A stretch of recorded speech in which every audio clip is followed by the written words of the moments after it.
retrouve aujourd'hui pour démarrer une nouvelle semaine de vlog. J'espère que vous allez bien, j'espère que vous avez passé un bon week-end. Le mien, oui, il fut bon, quoique un peu chargé, et donc j'ai pas eu l'occasion de démasse lire ce week-end. Je suis un peu déçue parce que ma lecture en cours, elle est vraiment pas mal. Mais avant de vous parler de ma lecture en cours, je vous invite comme d'habitude à aller voir mon précédent vlog si ce n'est pas encore fait. Donc vous le trouverez juste là dans le petit i. Sinon, revenons à ma lecture. Donc je suis dans... Alors je sais toujours pas comment le prononcer. Bref, dans ce livre-là de Johanna Gustafsson, donc qui est le deuxième tome de la saga qui met en scène la profileuse Emily Roy et l'écrivaine Alexis Castel. Le premier tome, c'est Bloc 46, c'est ce livre-là. Mais je vous l'ai déjà présenté dans le précédent vlog, donc allez le voir si vous avez envie d'en savoir plus. Sinon, donc au niveau de ma lecture en cours, donc on va l'appeler que ça comme ça, un petit peu à l'allemande, mais bon, potentiellement c'est peut-être comme ça qu'on le prononce, parce qu'au début il était noté quand même que c'était un mot suédois. En suédois signifie tendre, s'emploie pour parler de la viande. Voilà, donc pour la signification de ce mot. Donc sinon, dans cette histoire, en fait, on suit c'est toujours, enfin en tout cas dans Bloc 46, oui c'est bien ça, dans Bloc 46 c'était déjà le cas, en fait c'est un roman à double temporalité. Dans la temporalité du passé, on va être à Londres à l'époque de Jack l'Éventreur, donc qui sévit à Whitechapel. Voilà, j'ai pas besoin de m'étaler sur qui est Jack l'Éventreur, je pense que vous le connaissez. Et puis donc on va suivre un personnage qui s'appelle Frida, qui est suédoise mais qui s'est établie à Londres, et donc sur plusieurs années on va suivre ce personnage-là qui va évoluer dans le temps, je vous en dis pas plus, et en parallèle on est en 2015 entre Londres et la Suède où un cadavre a été découvert en Suède selon un mode opératoire d'un tueur en série qui a été arrêté il y a déjà pas mal de temps. Donc du coup on se dit comment ça se fait que il y a eu un corps découvert selon le même mode opératoire qu'un tueur en série qui a sévi à Londres alors que le corps a été découvert en Suède. Donc on va réouvrir un petit peu cette ancienne enquête où on va remarquer qu'il y a des éléments qui n'ont pas été dévoilés dans la presse, qui n'ont été dévoilés nulle part, qui sont pourtant dans la signature du corps qui a été retrouvé en Suède. Et donc on va mettre Emily Roy, donc cette profileuse, sur cette enquête. Elle va réouvrir du coup la grosse enquête qui a eu lieu à Londres. Elle va rencontrer le monsieur qui a été emprisonné et accusé de tous ces meurtres. Et en parallèle, il y a également une actrice célèbre qui a disparu. Et sa disparition, elle possède toutes les caractéristiques de la disparition des femmes qui ont été enlevées puis tuées selon le même mode opératoire, et donc soi-disant par le mec qui a été emprisonné, mais potentiellement peut-être que ce n'est pas lui. Voilà un petit peu pour le résumé de cette histoire. Je trouve que je suis véritablement bien dans ce livre et ça me frustre un peu de ne pas pouvoir l'avancer aussi vite que je le souhaiterais, parce que je trouve que Johanna Gustafsson, elle a quand même elle arrive à bien manier son histoire, elle arrive à bien la déployer assez lentement, mais suffisamment rapidement pour ne pas nous ennuyer. Elle arrive également à bien disséminer le suspense par-ci, par-là. Elle fait des parallèles entre l'histoire du passé et l'histoire du présent, mais le problème c'est qu'en fait, là où j'en suis, on voit pas trop en fait les liens. Donc on se doute bien que les histoires vont à un moment donné se rejoindre et on va comprendre pourquoi est-ce que y a ces deux récits au sein d'un même roman. Et en fait, c'est très flou encore là pour l'instant. On est véritablement en train de se poser plein de questions. Moi, j'arrive pas du tout à trouver les solutions du pourquoi, du comment ces deux histoires pourraient être potentiellement liées. Donc j'ai hâte de le découvrir. Je trouve que Johanna Gustafsson, elle arrive aussi à bien travailler ses personnages. Ils sont véritablement intéressants. Elle arrive à ajouter de temps en temps une touche d'humour, que ce soit dans les dialogues, que ce soit dans les interactions entre les personnages ou dans leurs réactions tout court. Et je sais pas, je trouve qu'elle a une plume extrêmement agréable, extrêmement fluide. C'est très percutant à certains moments, mais c'est bien dosé. C'est une plume très intelligente. Franchement, si vous connaissez pas cette autrice, je vous invite à vous pencher sur ce qu'elle a écrit, parce que c'est une écrivaine audacieuse et bourrée de talent, vu que Roger le dit. J'appuie ce que Roger a écrit pour cette couverture. C'est ouais, elle est véritablement douée, on est bien dans l'intrigue, on est bien dans l'histoire, c'est très fluide, ça se lit facilement, les chapitres sont courts, elle entretient bien le suspense. Et ce que j'aime aussi bah, dans le livre de Johanna Gustafsson, bah, c'est une femme, et donc bah, pour une fois, les personnages féminins ne sont pas des caricatures d'eux-mêmes, même si certains personnages ont des formes assez généreuses ou alors ressemblent à des bombes de chasse, bah, elle ne va pas trop en faire comme par exemple les auteurs masculins en fait qui vont véritablement idéaliser le corps de la femme.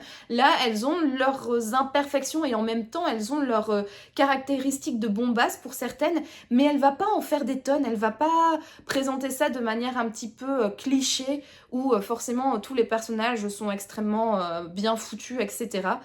Enfin bref, je trouve que pour une fois, et les scènes de description des corps féminins et les scènes de sexe entre bah, hommes et femmes bah, sont pas...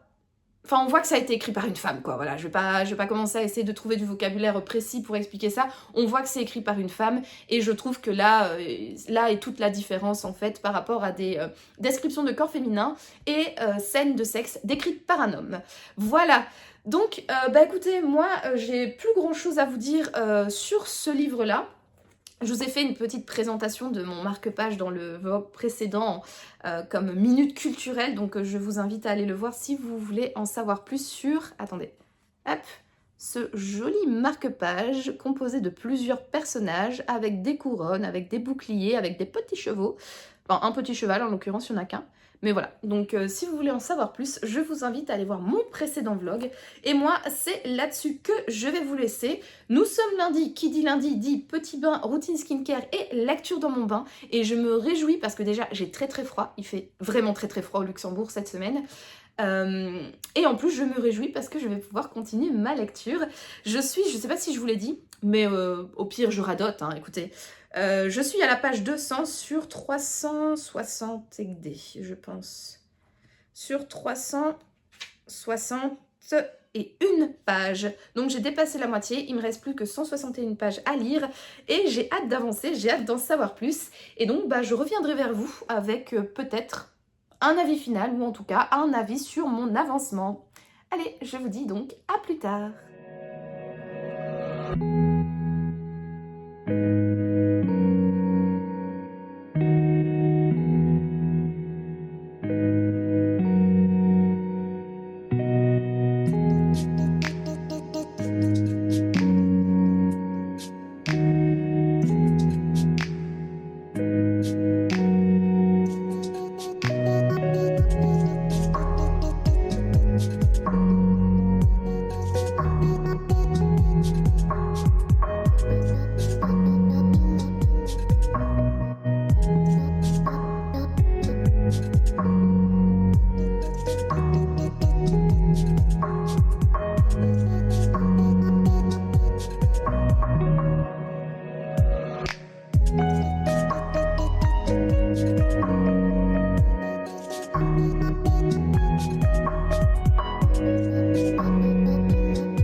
Hello, on se retrouve pour clôturer cette 41e semaine de vlog et le moins que je puisse dire c'est que j'ai pas mal de choses à vous raconter.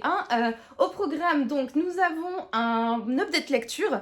Ensuite, je vais avoir quelques petits marque-pages à vous présenter.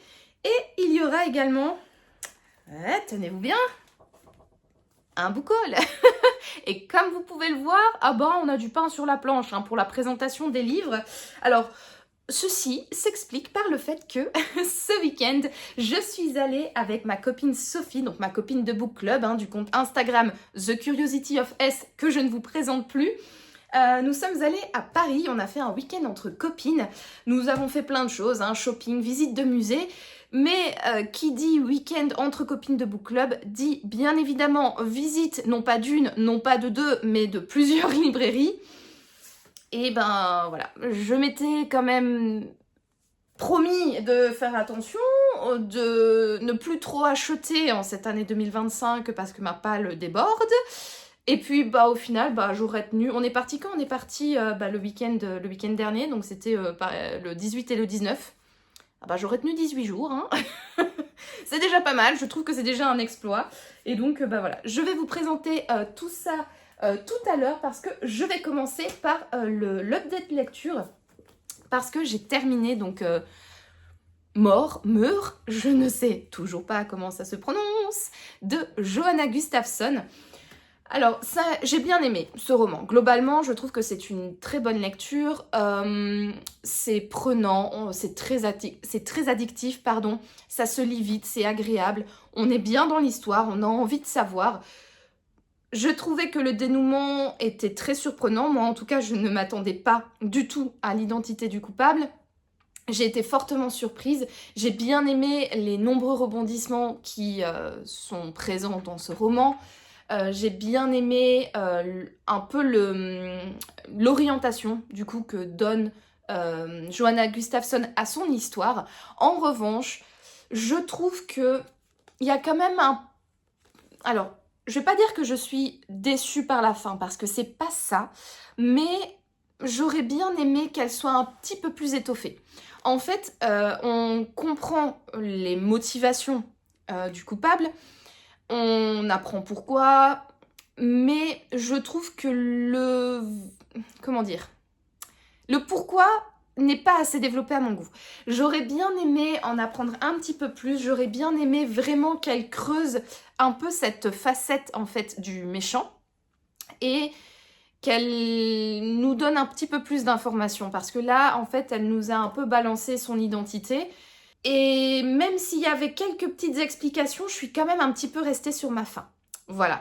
Alors j'ai été convaincue par cette fin. Je trouve que c'était très intelligent. J'ai été véritablement surprise, comme je vous l'ai dit. Mais voilà, j'aurais juste aimé en savoir un petit peu plus, avoir un petit peu plus d'explications, que la fin soit un peu moins vite déballée. En fait, c'est un petit peu... alors l'enquête est quand même bien menée, mais en fait, à la fin, c'est plus l'un des enquêteurs qui va avoir un éclair de génie et qui va dire « Ah ben oui, bien évidemment, c'est lui parce que ceci, cela. » Et même si cette personne est arrivée à cette conclusion grâce à quelques indices, je trouve que la connexion entre ces indices et la découverte véritablement de tout le reste, ça a été un petit peu rapide. Voilà, donc j'aurais bien aimé que... en fait, les éléments s'emboîtent un peu plus tôt dans l'histoire ou alors que le roman fasse quelques pages de plus pour un petit peu plus étoffer cette fin. Voilà, donc pour moi, c'est un peu la seule critique que j'ai sur ce roman. Mais à part ça, voilà, comme je l'ai dit, c'est un roman qui se lit bien. J'aime bien la plume de Johanna Gustafsson, j'aime bien la manière dont elle travaille sur ses personnages. Ah oui, non, encore une critique que je dois faire, je dois bien l'admettre. En fait, ici, on parle de Jack l'Éventreur parce que l'histoire au passé commence, en tout cas, lors des crimes donc, de Whitechapel qui ont été commis par Jack l'Éventreur. Mais en fait, autant dans le premier volume, il y avait véritablement un lien entre l'histoire du passé et l'histoire de présent, vraiment un lien très très fort, autant ici...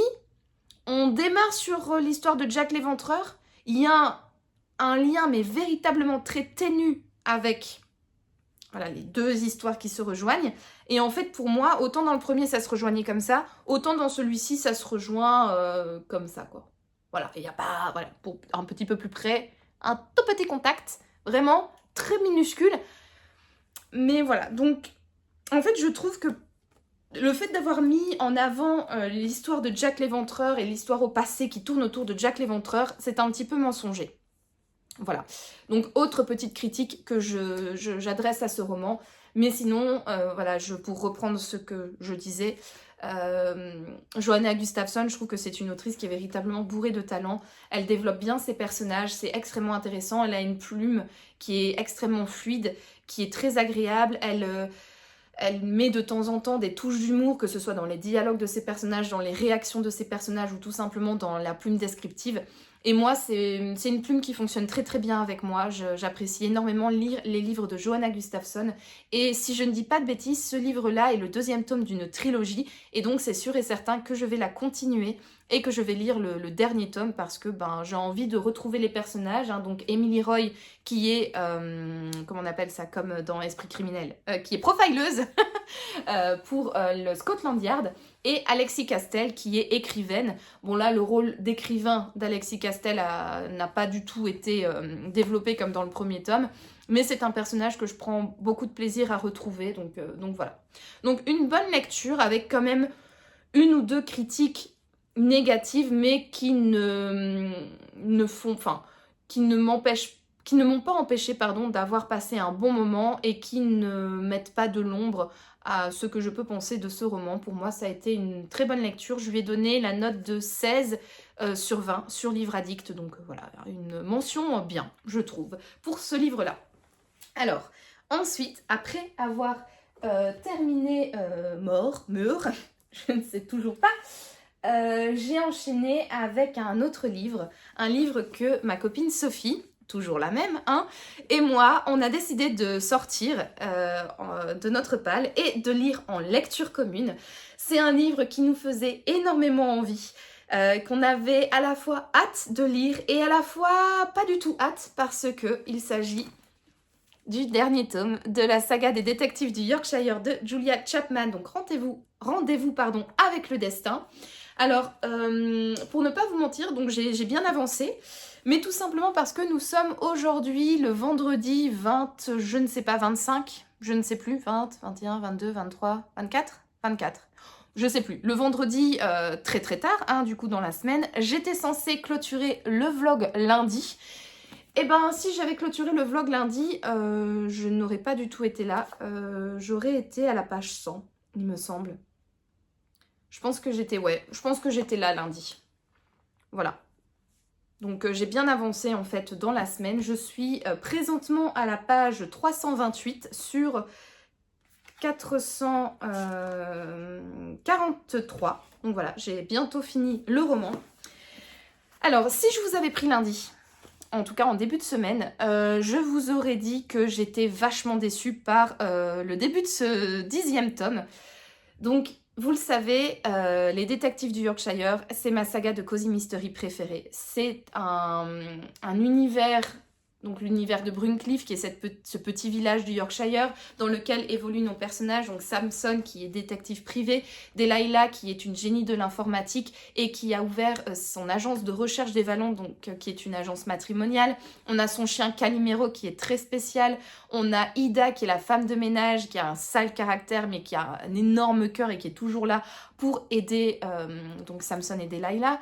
Enfin bref, je vais pas faire le tour de tous les habitants de Bruncliffe, mais c'est un univers que j'adore, c'est un village que j'adore, c'est un village dans lequel j'ai envie d'aller déménager, j'ai envie de côtoyer Samson, Delilah, d'aller boire avec eux une bière à la toison, d'aller côtoyer et discuter et rigoler avec les autres habitants. Et voilà, c'est un univers que j'ai pris plaisir en fait à découvrir au fil des 9 premiers tomes. Donc chaque tome, donc il y a quand même un fil rouge hein, qui traverse tous les tomes, mais chaque tome a quand même une histoire principale qui est particulière, donc qui est propre à chaque volume. Et j'avais donc hâte en fait de découvrir la fin, de voir comment Julia Chapman allait conclure son histoire. Et en fait, j'ai été très déçue par les premières 250 pages, je vais dire. Ouais, allez, les premières 220 pages, j'ai été extrêmement déçue. Parce qu'en fait, je trouve qu'il y a un changement au niveau de l'écriture, déjà. Je trouve que, je sais pas, il y a un truc qui me gêne, en fait, dans l'écriture, qui est très différent des 9 premiers tomes. Et alors, surtout, alors, c'est un petit spoil, donc c'est quelque chose qu'on se doute depuis le début de l'histoire, mais je vais quand même spoiler un petit peu. Donc, si vous n'avez pas encore lu Les Détectives du Yorkshire, si vous êtes au tout début de la saga, passez ce moment parce que je vais dévoiler un élément de l'intrigue. Voilà, 3, 2, 1, c'est bon, vous êtes partis? Ok, maintenant je spoil. Bon, on se doute depuis le début, mais Samson et Delilah vont terminer ensemble. Ils vont faire bis-bis, ils vont s'avouer leur histoire d'amour. Ils se tournent autour en fait depuis tellement de tomes que enfin maintenant, ils sont ensemble. Pour notre plus grand bonheur, à la fin du tome 9, encore une fois je vais spoiler, donc je vous laisse quelques secondes pour passer plus loin. Samson fait sa déclaration à Delilah et il la demande en mariage. Donc, du coup, moi, à quoi je m'attendais dans ce 10e tome? Eh bien évidemment, à avoir un Samson et une Delilah fous amoureux de l'un de l'autre, en préparation de leur mariage, et qui vont se marier, faire plein de petits bébés et vivre heureux jusqu'à la fin des temps. Voilà, ce à quoi je m'attendais, en plus d'une histoire classique de soit meurtre, soit vol, enfin bref, une histoire à résoudre. Sauf que, fin du spoil. Sauf qu'en fait ici, fin du spoil, oui et non. En fait, je ne sais pas ce qui est arrivé à Samson. Il a perdu tout son charisme, tout son caractère qui faisait que c'était un personnage qu'on aimait bien depuis 9 tomes. Il l'a totalement perdu. Delilah, qui est une femme forte avec également un tempérament hyper tempétueux, et voilà, elle a totalement perdu son caractère. Et en fait, nos deux petits personnages doutent fort d'eux-mêmes et de leurs sentiments. Oh mon Dieu, donc Delilah, elle ne sait pas trop si elle aime vraiment Samson, parce que vous savez, elle a déjà raté un mariage, donc du coup, est-ce qu'elle a pas dit vite trop oui? Samson est en panique parce que, oh mon Dieu, et si Delilah, en fait, elle avait fait... elle m'avait dit oui parce que j'ai fait ma demande devant tout le monde et qu'en fait maintenant elle regrette et qu'elle ose pas me le dire, oh mon Dieu. Et en fait, au lieu de prendre ses coronets en main et d'aller voir Delilah pour lui dire bon, tu m'aimes ou pas, tu veux qu'on arrête ou pas, non, lui, il doute dans son coin, il est chiant. Voilà. Et Delilah, au lieu de dire ah bon, du tout, Samson, on devrait discuter parce que en fait, je doute un petit peu de mes sentiments pour toi. Pourquoi déjà elle doute de ses sentiments, on ne sait pas.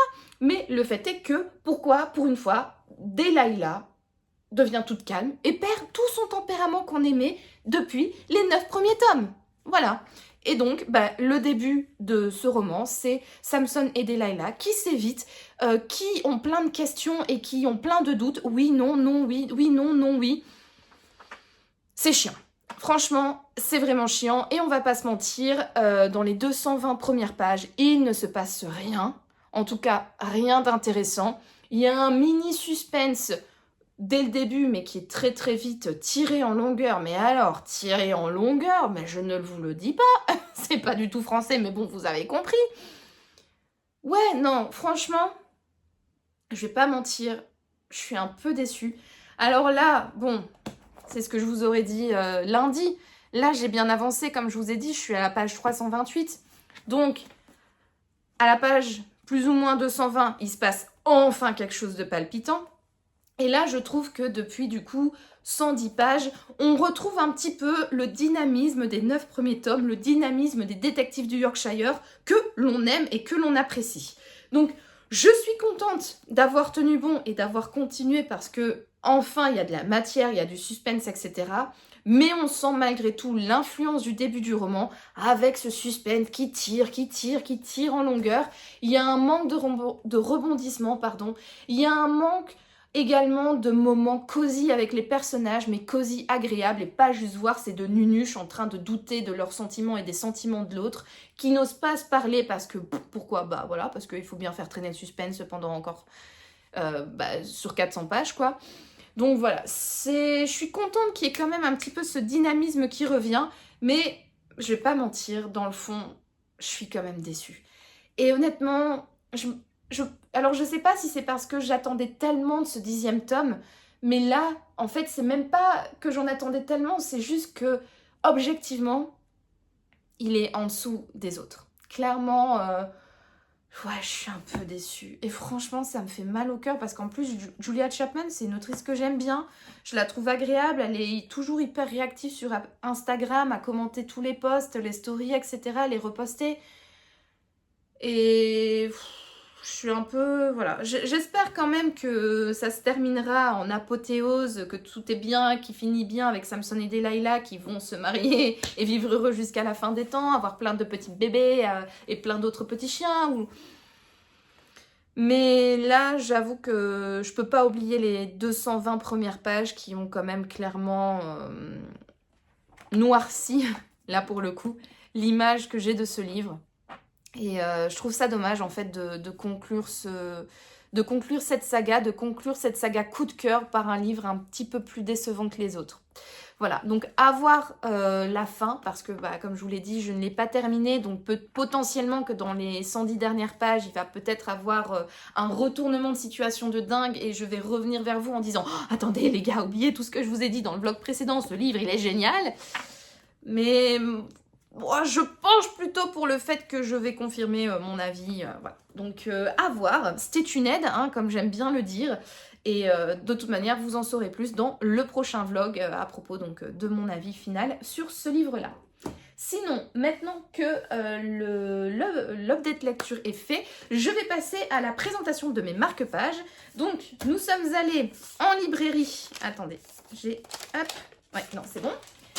Nous sommes allés en librairie, donc à la librairie La Mouettrieuse à Paris, qui est l'une de mes librairies préférées. Et j'ai craqué pour 2 petits marque-pages. Alors, je vous laisse deviner pourquoi j'ai craqué.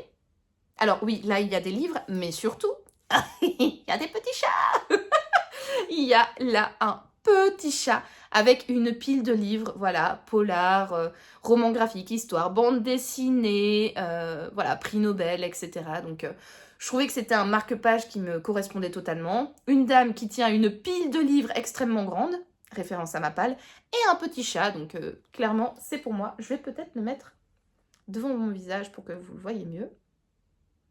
Voilà pour le premier. Et le deuxième, bon là, un peu pareil, hein. On a d'abord un chat doré qui tient un bouquin, et puis toute une ribambelle de petits matous, dont ici, les deux là qui ressemblent fortement à Yumi, lui par rapport à la tête qu'il fait, et lui par rapport au pelage, donc voilà, je ne pouvais pas passer à côté. En plus, ça brille, il y a un livre, des chats, que demande le peuple? Ou en tout cas, que demande Noémie? Pas grand chose de plus, hein. Du thé peut-être, ouais, ou du matcha, Guy, qui est du thé d'ailleurs. Donc voilà pour les 2 marque-pages que nous avons achetés en librairie, enfin que j'ai acheté en librairie. Et ensuite, donc je vous l'ai dit, nous avons fait les musées et nous avons fait le musée du Louvre.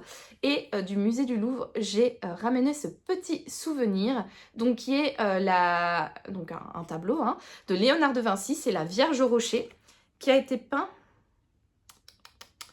entre 1483 et 1494, donc huile sur bois, transposée sur toile, qui fait 2 mètres de hauteur et 1,22 m de largeur. Voilà, donc qui est conservée au musée du Louvre. Alors cette peinture, en fait, elle a 2 versions. Il y a la première version qui est à la National Gallery de Londres, et la deuxième version qui a été peinte plus tard, donc qui est la Vierge au Rocher du Louvre, cette fois-ci. Et en fait, c'est un tableau qui se représente comme ça. Et là, donc, on a juste ce détail-ci. Hein. Voilà. Donc ça, on oublie. Hop, voilà, c'est ce détail-ci. Et en fait, ça représente donc Marie qui pose sa main comme ça au-dessus de l'enfant Jésus, qui bénit un autre personnage qui est censé se tenir là. Donc ici, qui est Saint Jean-Baptiste, donc son cousin. Hein. Et alors, on a l'ange derrière qui pointe Saint Jean-Baptiste qui demande la bénédiction au Christ. Et le Christ lui donne la bénédiction. Hop, voilà. Donc, c'est... en fait, Léonard de Vinci, c'est l'un de mes peintres préférés. Et donc, forcément, quand j'ai vu qu'il y avait un nouveau marque-page au Louvre avec une œuvre de Léonard de Vinci, forcément, je ne pouvais pas passer à côté. Donc, voilà.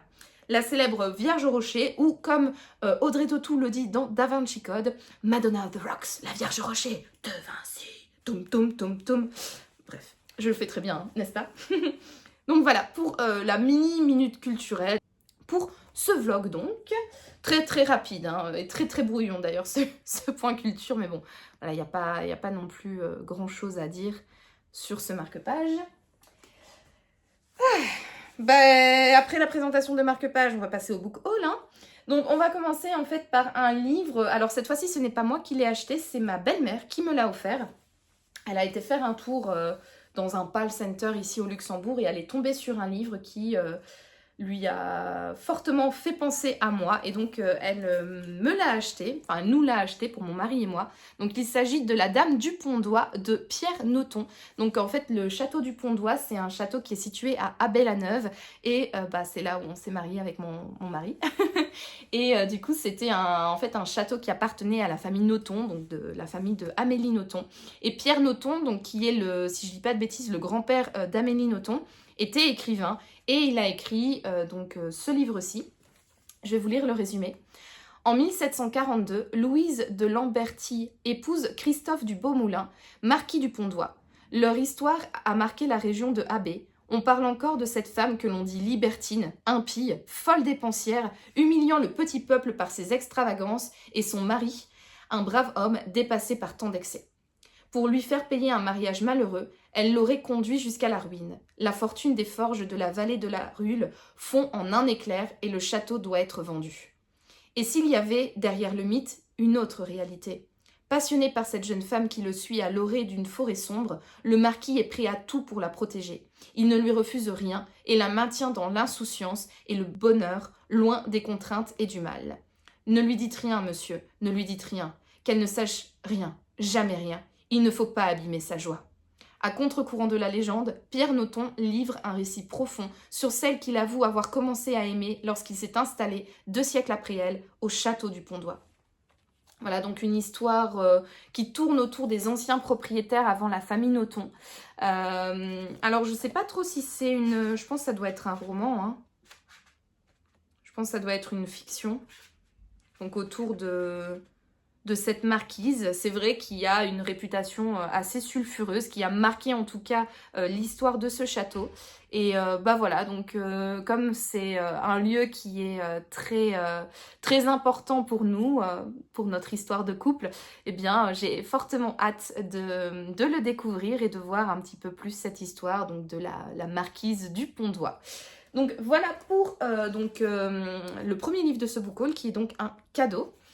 Viennent ensuite tous les livres que j'ai achetés à Paris. Alors, on va commencer par les livres que j'ai achetés donc à la Mouattrieuse. J'ai pris 4 petits folios à 3 €. Alors ça, c'est clairement un petit peu la trappe Nigo, ces folios, parce qu'on se dit, voilà, ils sont pas gros, donc ça va se lire vite. Ils sont pas chers, donc voilà, potentiellement on peut en craquer quelques-uns et ça va pas faire monter la facture hyper haute. Sauf que au final, tu te retrouves vite avec 4 bouquins et au final, c'est quand même 12 € quoi, qui sont partis alors que tu avais dit je n'en achète que un ou pas. Mais bon, au final, on ressort avec 4 livres. Alors, le premier que j'ai choisi de prendre, c'est Paris sera toujours une fête, donc les plus grands auteurs célèbrent notre capitale. Tout simplement parce que j'étais à Paris et je me suis dit que quitte à être à Paris, avoir un week-end entre copines à Paris, autant ramener un souvenir qui lui rend hommage. Et donc au niveau du résumé, on est Paris grave, Paris insouciante, Paris occupé, Paris libre, Paris village, Paris grand-ville, Paris meurtri, Paris reconquise, Paris monumentale, Paris secrète. 20 grandes plumes de la littérature mondiale, classique et contemporaine, de Montaigne à Dany Laferrière, porte au nu, en ses 1000 visages, la ville lumière. Voilà, je m'étais dit que ça pouvait être un petit recueil de nouvelles assez sympa, qui rend hommage à Paris, qui est ma ville de cœur. Donc voilà, je l'ai emporté avec moi. Ensuite, j'ai pris 3 romans japonais, de Ryunosuke Akutagawa. Désolée pour moi, ma prononciation est un petit peu hachée, mais je ne sais pas encore parler japonais, donc voilà. En fait, vous le savez, je suis partie au Japon récemment et c'est un pays qui m'a conquise.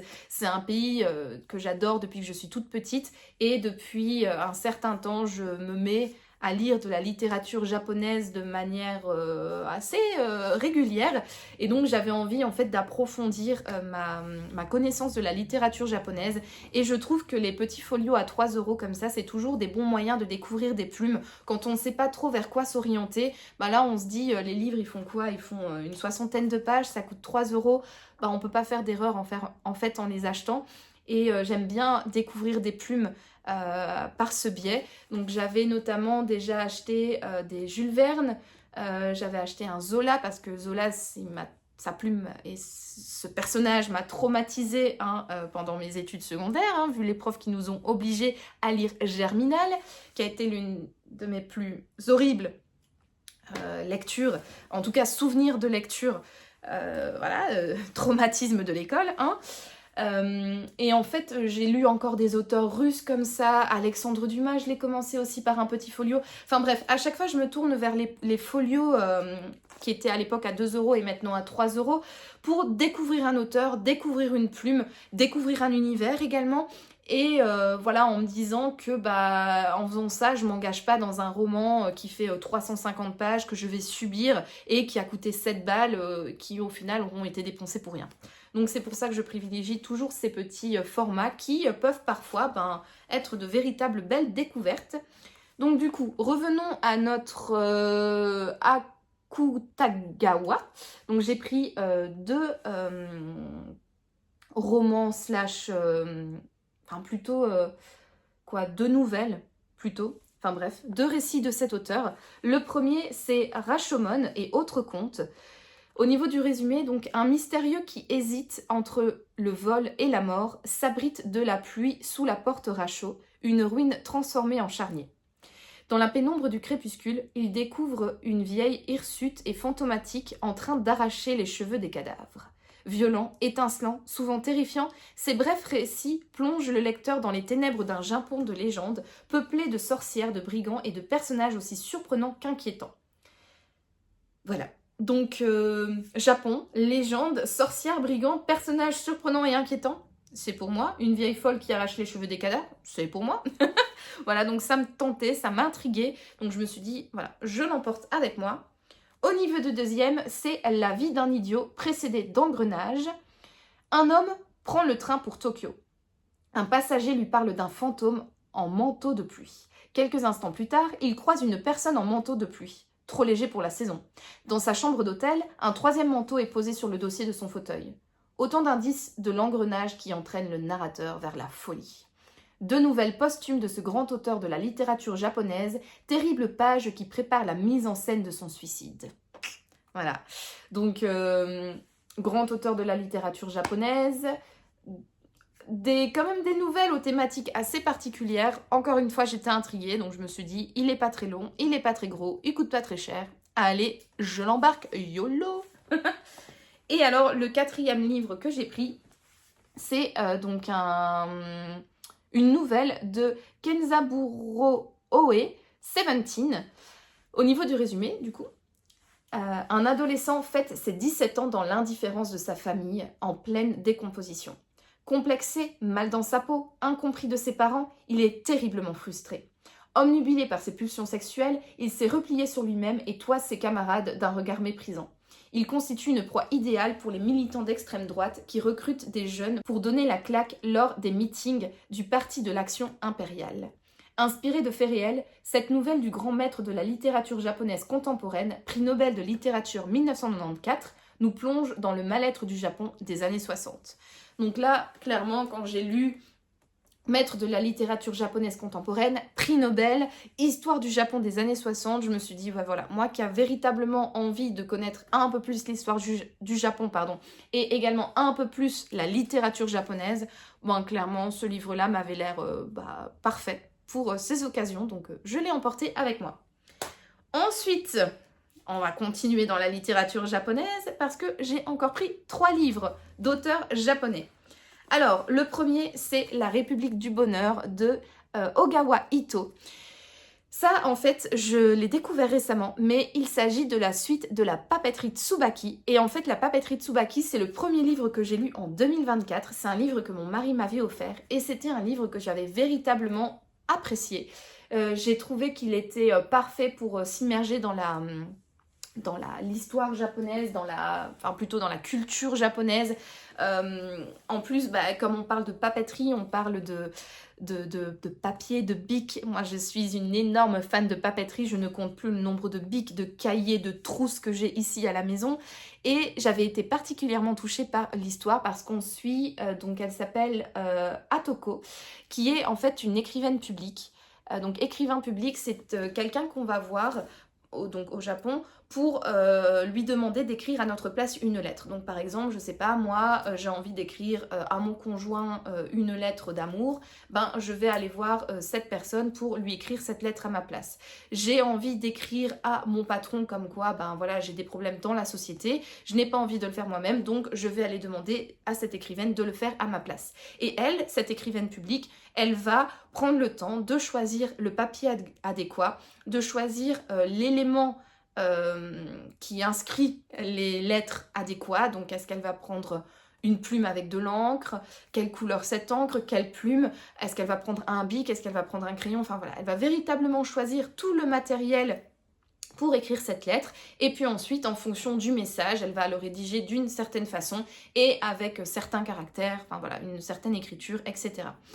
Et en fait, on va suivre plutôt donc cette jeune fille qui a perdu sa grand-mère. Et en fait, sa grand-mère était avant elle écrivaine publique et elle avait également une papeterie. Et donc, à la mort de sa grand-mère, Atoko, oui c'est ça, Atoko, va reprendre la papeterie et va reprendre le rôle d'écrivain public. Et on va la suivre en fait à travers plusieurs tranches de vie. Plusieurs clients qui l'auront marqué ou plusieurs événements qui lui sont arrivés et qui l'ont marqué, etc. Donc je trouve que ce roman est véritablement typique des romans japonais. C'est des moments un petit peu suspendus. On va suivre Atoko pendant 1 an, donc à travers les saisons, à travers ses différentes rencontres, à travers ses différents clients, à travers les différentes relations. Enfin voilà, véritablement un roman japonais qui m'avait emporté dans cette culture et que j'avais beaucoup aimé. Et j'ai eu le plaisir de découvrir sur le compte Instagram des éditions Piquier que en fait c'était une trilogie parce qu'il y a quelques semaines en fait le tome 3 est sorti et donc pour l'occasion ils avaient donc montré le tome 1, le tome 2 et le tome 3 et quand j'ai vu la publication sur leur Instagram j'étais mais non, c'est le tome 3 donc ça veut dire que s'il y a un tome 3 c'est qu'il y a un tome 2, donc du coup, je vais pouvoir retrouver, comment elle s'appelle encore, Atoko, je vais y arriver, et continuer en fait ses aventures d'écrivaine publique et ses rencontres à travers, ses clients, ses voisins, les personnes qu'elle rencontre dans sa ville, à Kamakura, si je dis pas de bêtises, oui c'est ça, à Kamakura.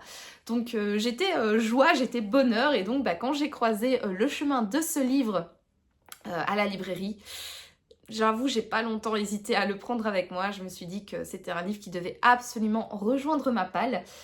Alors, je vais pas vous lire le résumé parce que, comme c'est un tome 2, il risque d'y avoir du spoil. Donc voilà, je ne vais pas vous lire le résumé. Je pense que je vous ai plus ou moins bien pitché le tome 1. Mais en tout cas, si vous êtes fan de littérature japonaise, du Japon, mais également si vous êtes fan de papeterie, de belles lettres, de beaux stylos, etc. Moi par exemple, je suis quelqu'un en fait qui a un agenda toujours papier, qui va toujours prendre ses notes à la main, je suis quelqu'un qui apprécie énormément la papeterie, l'écriture, le soin que l'on prend à choisir des couleurs, à souligner, à surligner, à écrire avec soit un bic, soit une plume, un stylo. Forcément, je ne pouvais que être touchée par ce livre-là. Donc si vous êtes comme moi, je vous invite fortement à découvrir La papeterie Tsubaki de Ogawa Ito, qui est donc le premier volume de cette trilogie.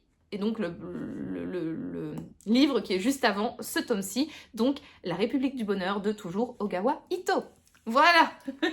Alors, autre livre que j'ai pris... Ça, Sophie m'a fortement jugée pour ces 2 prochains livres que je vais vous présenter. Parce que clairement, vous n'allez pas être étonnés. Hein. Il y a un petit chat sur la couverture. Le titre c'est « Et si les chats disparaissaient du monde ?» Donc vous vous doutez bien que vu la thématique, ou en tout cas les mots qui sont mis en valeur et les petites figures qui sont mis en valeur sur la couverture, je n'ai pas pu résister très longtemps.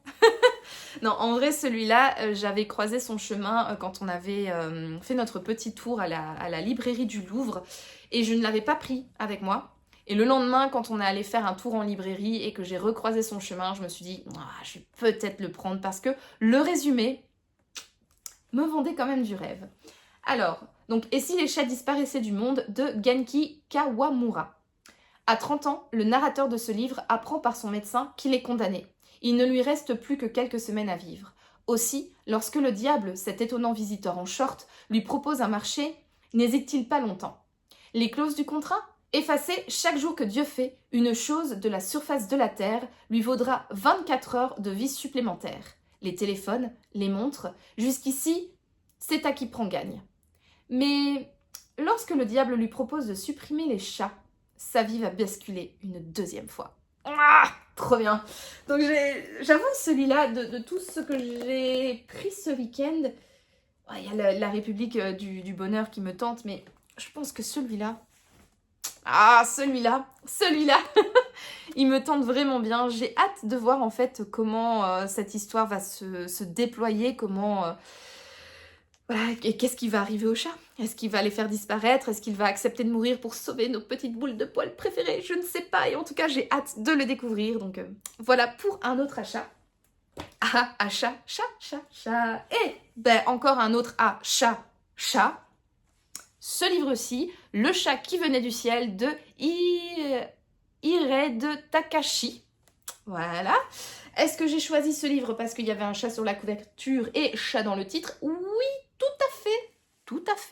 à fait, et je l'assume, n'en plaise à Sophie. Alors, quand le narrateur et sa femme emménagent un jour dans le pavillon indépendant d'une ancienne demeure japonaise, ils ne savent pas encore que leur vie va s'en trouver transformée.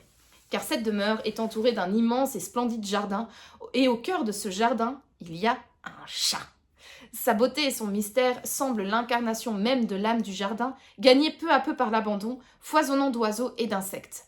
Tout le charme infini de ce livre tient dans la relation que le couple va tisser avec ce chat, qui se fond dans la végétation exubérante pour surgir inopinément, grimpe avec une rapidité fulgurante au sommet des pins gigantesques, frappe à la vitre pour se réconcilier après une brouille, un charme menacé, car ce qui éveille en nous la beauté et appelle le bonheur est toujours en sursis. Voilà, une relation entre les humains et les chats. Moi, j'adore. Encore une fois, j'ai hâte de voir ce que l'auteur va nous proposer. J'ai hâte de voir, d'avoir l'explication de la dernière phrase du quatrième de couverture. J'ai hâte de le lire. C'est encore un tout petit livre. C'est bien aéré. C'est toujours aux éditions Piquet. J'adore les Piquet Poche. Donc, c'est la même maison d'édition que ce livre-là. Et je trouve que c'est des livres très agréables à avoir en main. J'aime bien le papier. J'aime bien leur mise en page, enfin voilà, c'est une maison d'édition que j'apprécie tout particulièrement et qui, ma foi, publie des histoires fortement intéressantes avec des petits chats. Donc encore une fois, j'ai hâte de voir un petit peu la magie, comment en fait cette relation entre l'homme et le chat va être développée et encore une fois comment va se déployer l'histoire. Voilà, et dernier livre, donc en parlant de petites boules de poils, en parlant du lien qui unit l'homme et les animaux, j'ai pris, donc cette fois-ci c'est pas un chat, mais c'est un petit chien, enfin un gros chien, un bouvier bernois, qui est ma race de chien préférée, soit dit en passant. Je rêve d'avoir un bouvier bernois plus tard dans ma vie. En tout cas, quand on aura une maison, c'est sûr et certain, on prendra un chien. Et j'essaierai de convaincre mon mari de prendre un bouvier bernois. Parce que ce sont des grosses bébêtes, mais des bébêtes tellement gentilles. Et j'ai trop hâte d'en avoir un vrai à moi toute seule. Un gros youm, hein, un très gros youm là pour le coup. Alors, donc du coup, j'ai pris Son odeur après la pluie de Cédric Sapin-Defour. Donc ça, c'est un livre que j'ai énormément vu passer sur les réseaux sociaux. On m'a dit que j'allais pleurer. J'avoue que je ne sais pas pourquoi je l'ai acheté. J'avais envie de me faire du mal ce week-end, je ne sais pas. J'avais envie de tristesse, de pleurer, de verser une petite larmichette. Mais en tout cas, c'est un récit qui m'attirait par sa thématique. Et bien que je sache que je vais pleurer, c'est un livre qui m'attire vraiment tout particulièrement parce que j'adore les animaux, que ce soit les chats ou les chiens. Hein. Alors je suis beaucoup plus team chat maintenant, mais j'ai grandi avec un chien, ça a été l'amour de ma vie pendant des années et des années. On a d'abord eu un premier chien qui s'appelait Bob, et puis ensuite un deuxième chien qui s'appelait Alf. Et je me souviens quand Bob est décédé, ça a été le plus gros traumatisme de ma vie. Enfin, bon, peut-être pas le plus gros traumatisme de ma vie, mais je me souviens que j'avais été peinée plus. Pareil, quand Alf est sorti de ma vie, ça m'a brisé le cœur. Donc voilà, les chiens, ça reste mine de rien aussi des animaux que j'apprécie tout particulièrement. Donc je ne pouvais que être touchée par le 4e de couverture de ce livre, que je vais vous lire tout de suite. C'est une histoire d'amour, de vie et de mort entre un homme et son bouvier bernois. Ubak, qui, en même temps qu'il grandit, prend une place toujours plus centrale dans le quotidien du narrateur. Certaines pages, Ubak pue le chien. Les suivantes, on oublie qu'il en est un, et l'on observe ces deux êtres s'aimant, tout simplement. Un lien mystérieux qui, se passant de mots, nous tient en haleine. Une existence inquiète et rieuse, intense, où tout va plus vite et qu'il s'agit de retenir. Et l'inéluctable séparation dont on ne voudrait pas, mais qui lui donne toute sa substance. Reste ce fichu manque, ces griffes que l'on croit entendre sur le plancher, et cette odeur, malgré la pluie, a jamais disparu. Nul besoin d'être converti pour partager ces 13 années d'intimité. Cette histoire est universelle. Et je peux vous dire que rien que de lire le résumé, je suis émue. Je suis vraiment émue, parce que c'est vraiment... quand on a un animal qui partage notre vie, un animal qu'on aime plus que tout au monde, on ne peut que comprendre ces mots. Et c'est clair que la perte d'un être cher, c'est déjà super dur, mais la perte d'une petite boule de poil qui nous est chère, c'est également très très dur, hein. Mine de rien, c'est des membres à part entière de notre famille. N'en plaise aux personnes qui disent toujours que les animaux ne sont pas des humains. Moi, je considère que Yumi est un membre à part entière de ma famille, et franchement, je peux vous dire que cette petite canaille, je l'aime plus que tout. D'ailleurs, j'ai pas pu m'empêcher d'aller chercher mon petit chat et de lui faire un gros câlin. Parce que mon Dieu, que je t'aime, mon gros bébé. Oh oui, je t'aime, mon petit Yum. Tu dis bonjour à la communauté? Oui. On clôture le vlog à 2? D'accord. Allez, on clôture le vlog à 2. Et voilà, c'est donc là-dessus que se termine ce 41e vlog. Je vous remercie d'avoir regardé cette vidéo. Le Yum se casse. Non. Ce sera donc sans Yumi que je clôture ce 41e vlog. Je vous remercie d'avoir regardé cette vidéo. Si vous l'avez aimé, n'hésitez pas à me laisser un petit pouce bleu ainsi qu'un commentaire pour me dire ce que vous en avez pensé et à vous abonner à ma chaîne pour me soutenir. En attendant, moi comme toujours, je vous souhaite de passer une agréable soirée, une agréable journée ou une agréable nuit, peu importe. Et je vous dis à bientôt pour de nouvelles aventures livresques. Ciao!